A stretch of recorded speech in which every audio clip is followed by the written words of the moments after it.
Sinahod ko sa Facebook, isi-share ko sa inyo. Oo, merong sahod sa Facebook. Kaka 0.1 dollar ko ay naipon ko siya. Itong sahod ko ay hindi lang to isang buwan. Naipon ko to sa loob ng maraming buwan.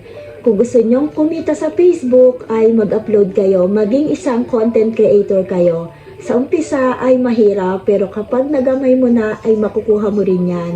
Ito ay hindi to brag. Ito ay para ma-inspire kayo na gusto kong sabihin sa inyo na merong kita sa Facebook. Basta magtsatsaga ka lang.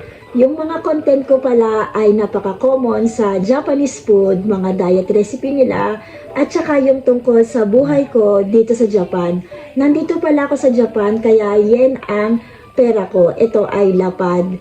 Ayun lang naman. Kung gusto nyo pa ng maraming recipe, follow and share. Huwag nyo akong kalimutang i-subscribe. Bye!